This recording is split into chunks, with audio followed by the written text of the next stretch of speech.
Girlfriend এবং সফলতা দুটো একসাথে তুমি পাবা না। দুটো একসাথে। হার্ভার্ড ইউনিভার্সিটি গবেষণা হয়েছে, হার্ভার্ড ইউনিভার্সিটিকে বলা হয় প্রেসিডেন্ট ইউনিভার্সিটি। হার্ভার্ড ইউনিভার্সিটি গবেষণা করে, তারা গত 30 বছর তারা গবেষণা করেছে। 30 বছর তারা দেখেছে তাদের স্টুডেন্টরা যারা সফল হয়েছে তাদেরকে তারা দেখেছে।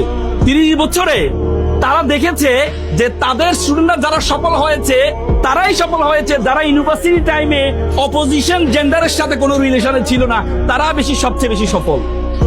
তো সুতরাং তুমি দেখো আমরা মদ খাইলে আমাদের ব্রেইনে ডোপামিনের পরিমাণ হয় 200।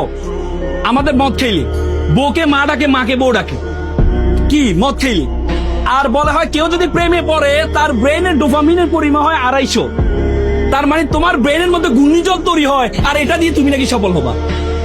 মাত্র 200-তে মাকে বউ ডাকে, বউকে মা ডাকে, আর 250 দিয়ে তুমি নাকি সফল হইবে। তার মানে টাইম ইজ ভেরি ইম্পর্টেন্ট। তোমরা সময়ের গুরুত্ব দিবা। যদি সময়ের গুরুত্ব দিতে পারো, তোমাদেরকে আল্লাহ তাআলা অনর্থক সৃষ্টি করেন নাই।